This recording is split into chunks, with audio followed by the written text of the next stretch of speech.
Hi, thank you for joining us for another edition of Digital Dilemmas. This week, we're going to be talking about the election and sort of wrapping up the digital implications of the election and taking a look at how it's going to affect the next year or two. Digital Dilemmas is a Lenk Media original podcast. Great. This is a show. We're back from California. And this is a show I've been wanting to do for a while now, but I thought it'd be appropriate to let a couple months go by, look at the data that came out of the lab that we have at UConn, and do a lot of reading and research on data, and see why things happened the way they did, and talk about it, share, and then, like you said, Amber, set us up for a lot of conversation going forward. So much came out of this election that is digitally related. And so I think it'd be really good to talk about it. All right. So why don't we just jump right in? Why did Donald Trump win? Why did it end up the way it did? What does the data say? All right. Point number one that jumped out in the data was, and we should have known this, since the early 90s with James Carville, when he coined the phrase, "It's the economy, stupid." It was the economy, stupid. We kept thinking, gee, climate change, um, reproductive rights for women would really make a difference. And for the umpteenth time in a presidential election, we thought an issue like that, or a couple issues like that, would impact the outcome. It did not. It came down to the economy. And what we found when we looked deep into the economy was, yeah, the stock market might be doing great. Corporations might be doing great. But the average American, blue collar or white collar, with a college degree, without a college degree, has not felt it. People who own huge stocks, the top 10%, they're doing great. The rest of us, and that includes me and us, we're basically making the same that we've made for quite a long time, and inflation is through the roof. And that's what people, they voted on that.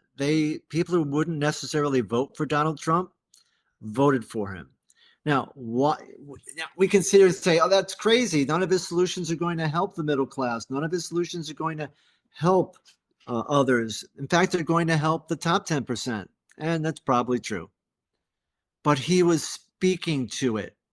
And I think people who are upset, are unhappy with the economy, as long as someone is communicating to them, we're going to get to that in other areas where the communication piece, as long as someone was speaking to the fact that the economy was not good, they felt heard. And whether they liked him or not, they voted for him. Thoughts? What did you see on the digital channels before leading up to the election? Oh, great question. So that's an interesting question. So what we saw was Trump winning the swing states by just about the margin he won each of those swing states by. But here's where we got it wrong. Where I got it wrong. The students came back with the raw data. We looked at it, and we had Trump winning, and we had Trump winning the swing states. But that data included Twitter data. And I felt that Twitter data, since it's owned by Elon now, and he's a huge, obviously, and we'll talk about that, whether this show or another show, huge supporter of Trump. And he had set up the algorithm in such a way that it was a lot of pro-Trump conversation on Twitter. I felt that had to be weighted, that most Americans didn't feel that way. So I put about a 5% extra weight away from Twitter, feeling that it was biased. I was wrong. Twitter had such an influence and was reflecting how people actually felt. The data was right. My gut instinct that, gee, it's owned by Elon, it can't be right. I was wrong. And we'll get into that later. But to answer your question, the data showed Trump winning and winning the swing states. And the number one topic, the economy. Right. The economy, jobs, inflation. In terms And of, mm, go ahead. just in terms of communication, I know you said we were going to get to this, but what channels was Trump using to communicate with people? Well, up until this election, this wasn't true. It was very true in this election. The Democrats got it wrong. Trump got it right. And we've always said throughout history, whoever understands the modern or most recent effective way to communicate with Americans wins, whether it's Kennedy on television, et cetera, et cetera, et cetera. The most effective way to communicate with people right now, podcasting. Podcasting destroyed mainstream media. Trump, I'll give you an example. Trump would go on a podcast like Joe Rogan. One podcast with Joe Rogan by Donald Trump got his message to more people than if he had run ads on NBC, CBS, ABC, CNN, even Fox combined. People are listening and getting their information from podcasts. One of the huge takeaways from this election is podcasting was the winner, mainstream media was the loser. The Democrats didn't get that. Trump did. His message was getting across and he was being heard on podcasts. That was the big takeaway. That's fascinating. It's a big game changer.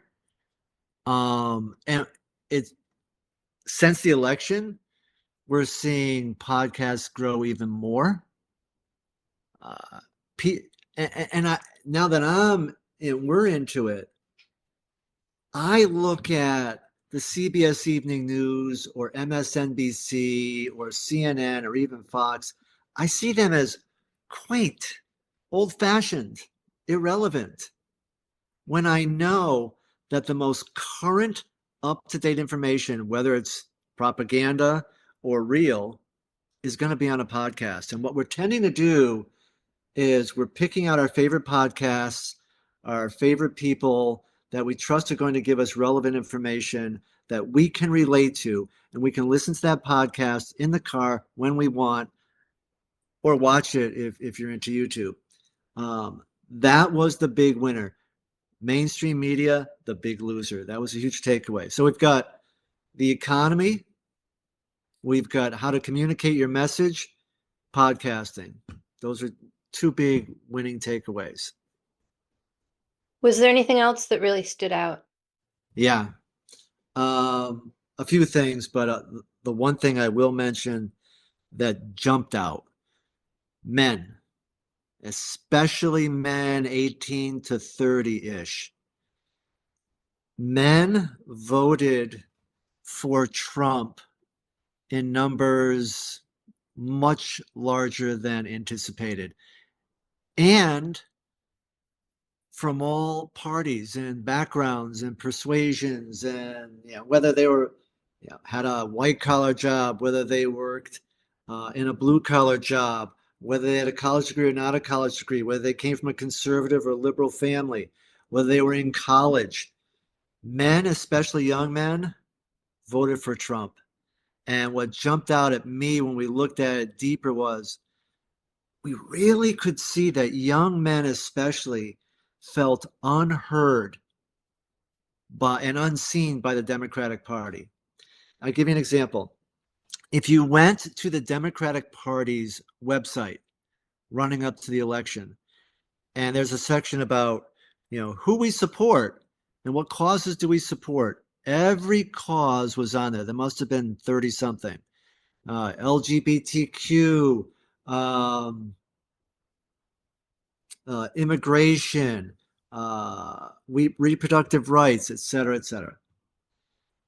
In not one instance was there anything mentioning a man, men, young men, the fact that young men are struggling, that they have higher suicide rates, higher dropout from school rates, um, having trouble dating, alcoholism, opioid addiction, all the problems that young men are having, not even mentioned.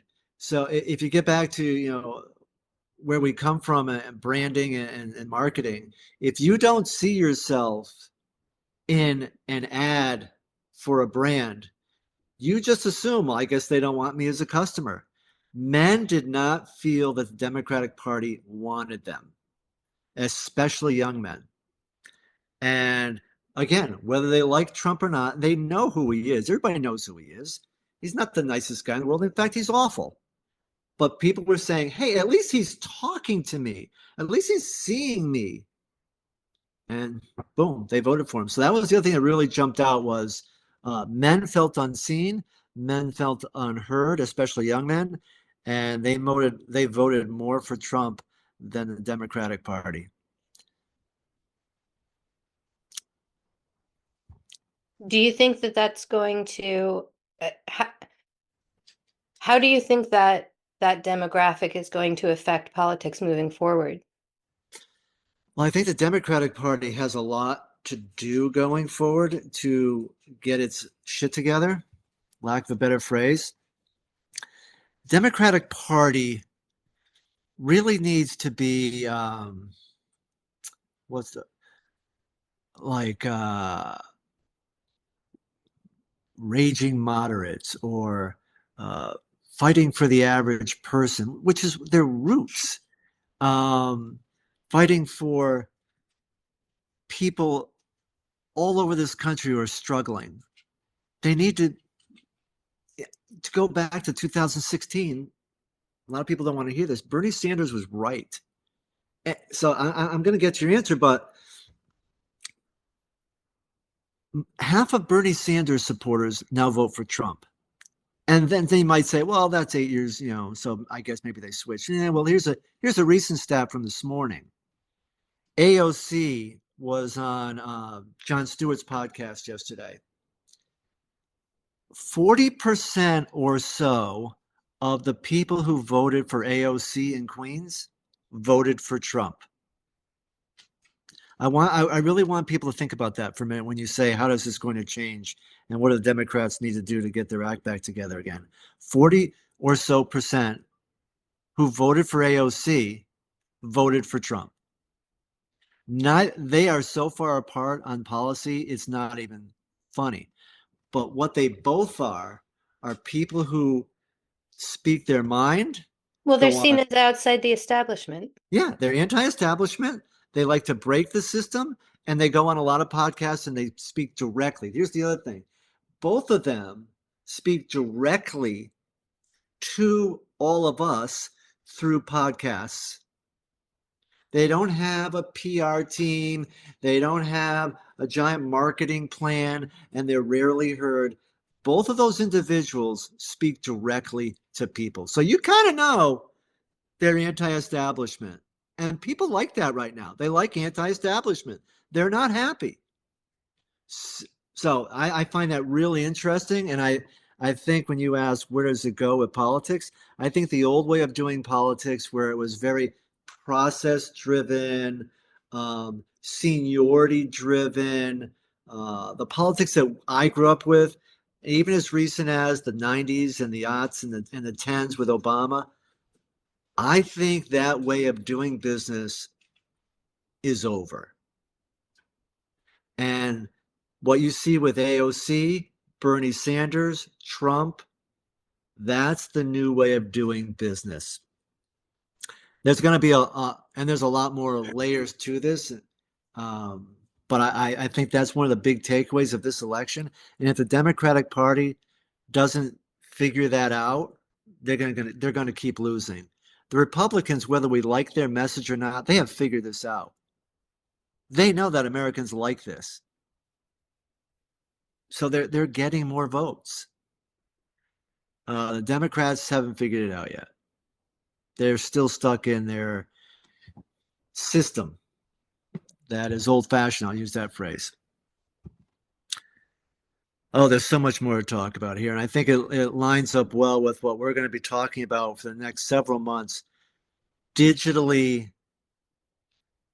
how does it affect politics? How does it affect culture? How does it affect our jobs? There's so much going on out there. And the last piece I'll talk about that, well, there's several pieces, but the next piece I'll talk about is how do I want to phrase this? The techno oligarchs. I So think basically, people, the people who are sitting right behind Trump at the yeah, inauguration. the ones at the inauguration. Now, up until recently, they weren't friendly with Trump per se. Now they're all sitting up there on inauguration day, and I'll give you one example. Elon Musk. This is the textbook definition of oligarchy. He donated, I'm going to get this wrong, but he donated something like $250 million to the Trump campaign and got Trump elected. Within a week, the companies he owns, their stock went up about 1,000%. So, talk about an investment. This is oligarchy, where the wealthy invest in a political power person, i.e., Trump. Their company's stock goes through the roof.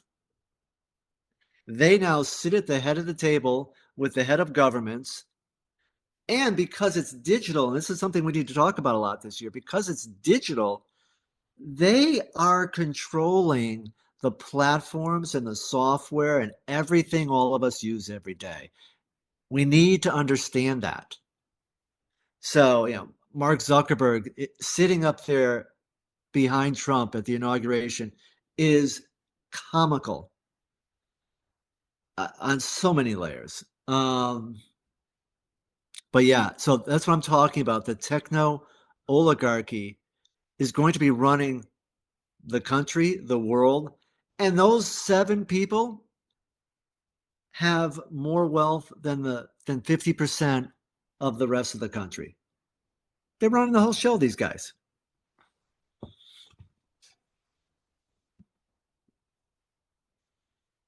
What are some other when it relating to the digital aspect of it, do you think that the ability to speak the fact that digital technology has made it possible for people to speak more directly to the people, for politicians to speak more directly to the people, whether it's through podcasts or their own social media feeds or what have you, do you think that has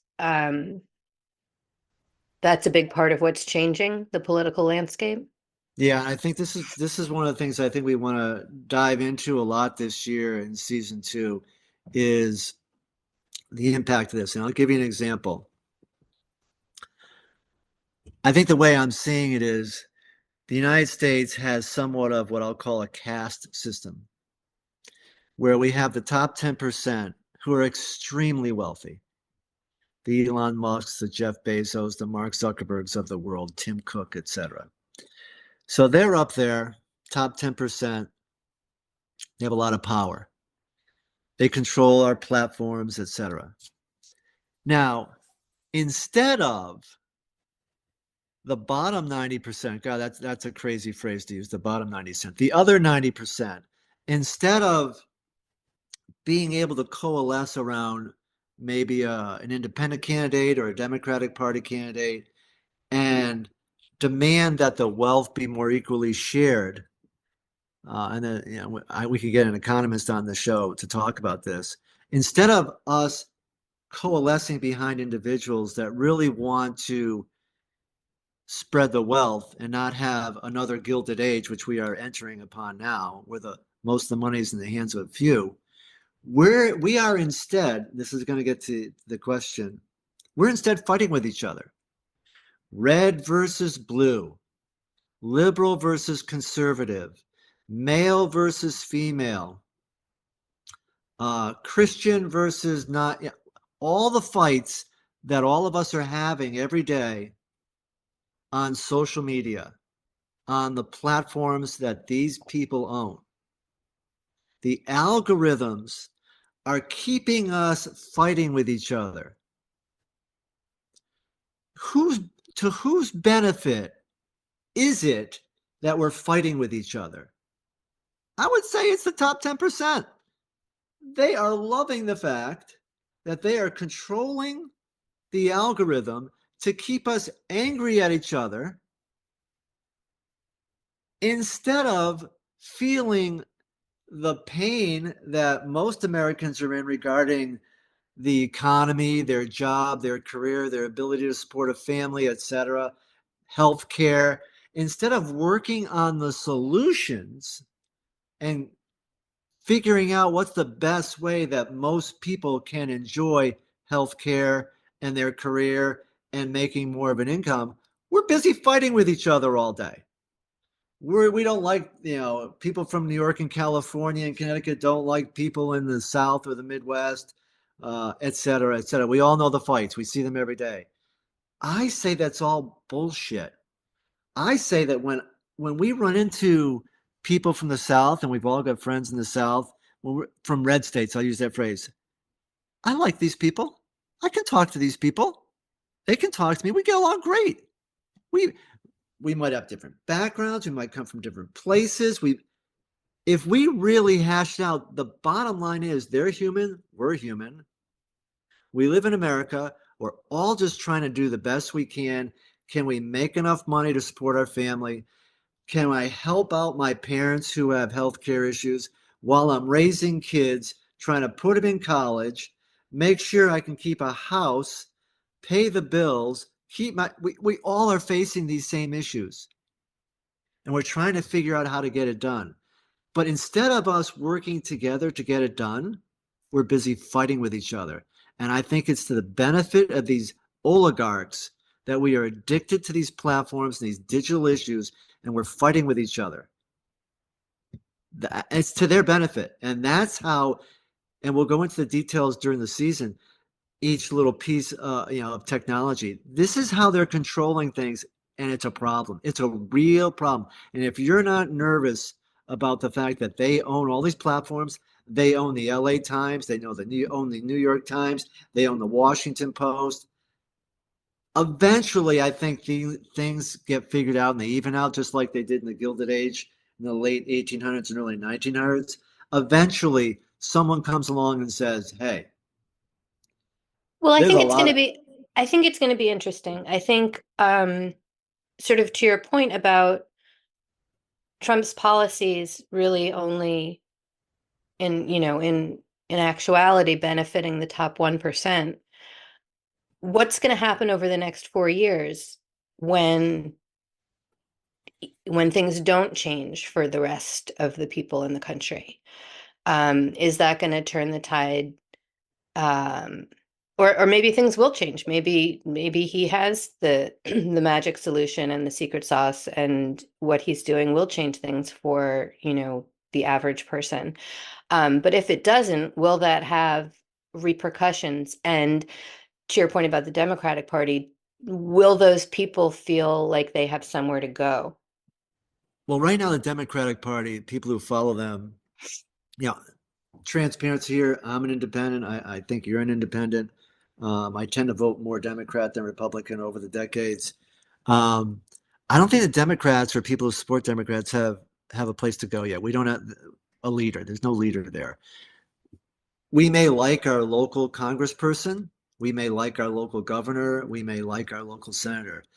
But for a national leading leader perspective, there's nothing there yet. They're still in the fallout of the election, trying to figure out. I think who's gonna run this party? Is it going to be people who fight for the everyday man and woman, or is it going to be more of the Clinton, Obama, Biden type of person. And if it's more of the Clinton, Obama, Biden person, they're going to keep losing. So right now there's a fight within the Democratic Party to figure this out. I hope they figure it out because there's nowhere to go yet. But to talk about your other points, hey, hey, if Trump figures this out where every person can get health care, if the economy gets better and inflation goes down and our borders are secure, he or his successors will stay in power. And great, I guess they figured it out. By the looks of their policies, I don't think they have figured it out. And I think if we look at the past 8 to 12 years, people are voting for somebody different nationally all the time because they're not happy. You know, Obama to Trump to Biden to Trump. Each group has their core followers and constituents, but there's a lot of, like the swing state showed, there's a lot of fluidity here where people, it didn't work out for me the last 4 years. I'm pushing the other button. So the odds are, if you are in the Democratic Party, to your point, I think the reason for optimism is Trump isn't going to help the average man and woman. The economy isn't going to be better for the average man and woman. The economy is going to be better for Listen to the what you top just 10%. said. Listen to what you just said, though. What? What? It's just counterintuitive because you said a reason for optimism is the person that we've just elected is not going to help the average person. The optimism, if you're a Democrat, you're trying to like come up with a long-term solution. I know. I know. But yeah, it has to get worse before it gets better. Because that's where we're at. We just, as a country, elected Donald Trump, and boy, that's rolling the dice. I guess we're going to find out. It's either going to get better or worse. It's not going to stay the same when you put someone like him in office. He's breaking all the rules. And people like that. That's why they like it. People like AOC. Let's break the rules. We don't like the way things are. So we've got a guy in there now, Trump. He's going to break the rules. Hey, he either figures it out and his party's in control for quite some time, or more likely, they don't solve problems. People are worse off, and the Democratic Party has an opportunity here. Whether they take advantage of it or not, we'll find out quite soon, because I suspect Trump's power will last about a year. And then we get into the midterm election cycle, and then we're going to find out, did it work, did it not work? And then off we go again to the next cycle. I like the idea of having an economist on. Yeah, I really do too. And I know, I hope a lot of our followers follow Professor Scott Galloway. He is, I've spoken to him about him often, to Nick and you and others. He's a economist from the NYU Stern School of Business. He is a huge, uh, he's a he has He's like a two or thought three. leader. He's a thought leader. He's a podcast leader. He speaks about what we speak about from the economic angle, where we speak about it from the digital angle. And he's really good. He's really good. I'm a huge admirer of his. Um, but yeah, we need an economist on here to see how to share the story of like what's happening digitally. How is it affecting culture and politics? Which it means how is it affecting the economy? And he can say that from an area of expertise. People like him, and communicate it clearly to us so that we understand it. Yeah, I think that'd be really interesting. Yeah, I do. I do too. I do too. Oh, there's so many. Let me a tease for the next couple months of Okay. how this election and Trump digitally topics to talk about. All right, let me ask the average Joe. Let me ask you. Have you guys heard in the last 2 weeks the new Trump meme Bitcoin? Do you know what that even is? No. Right.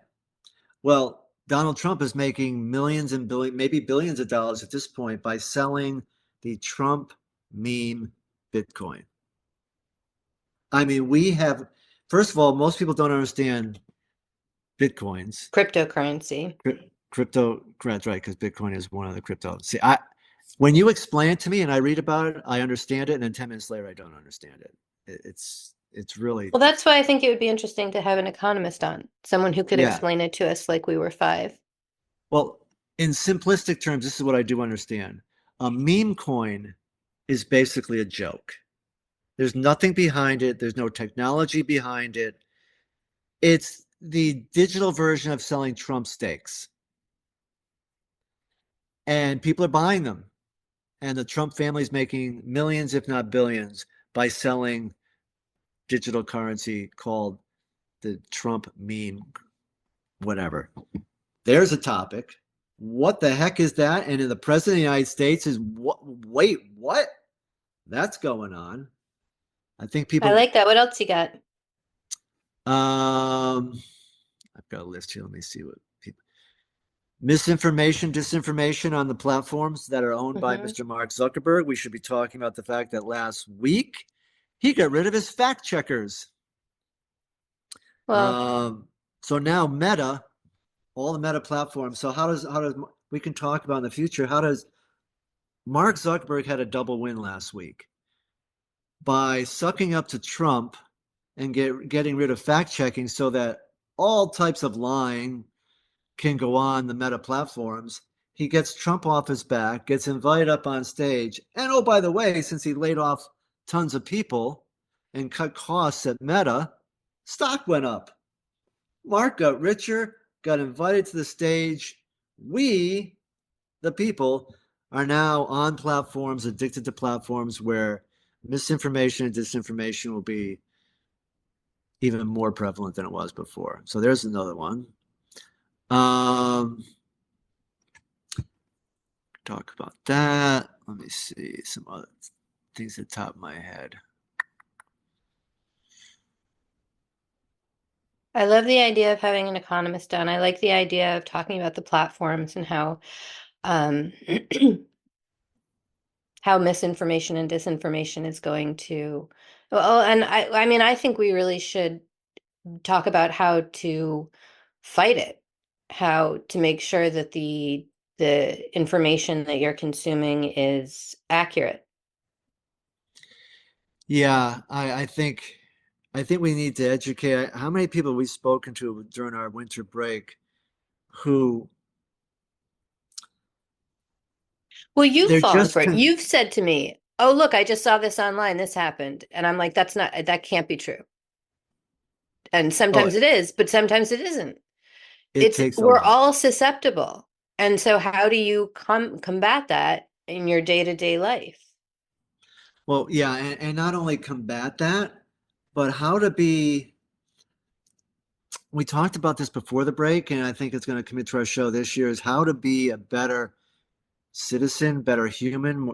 As the technology is advancing rapidly, and we have so few people controlling these technologies, for lack of a better phrase, if we don't understand these technologies and how to weed through them to find out facts, we are screwed. Screwed. Because we're all going to get into our silos that Mark and Elon want us in. We're going to have people who believe in certain things in the silo, people who believe in other things in another silo, and we're just going to get angrier and angrier at the other silos, the one that we're not in. They must be crazy. They must be wrong. They're out of their minds because nobody's getting the truth. We're just getting the propaganda from our silo, and we're in an echo chamber, which is to their advantage because we're not paying attention to how can I pay a $60,000 medical bill for my family when my parents have to go in hospice and I have to come up with care for them. And oh, by the way, I got to keep my job and do a good job at it. These are the issues we should be talking about and solving together instead of fighting with each other in our echo chambers.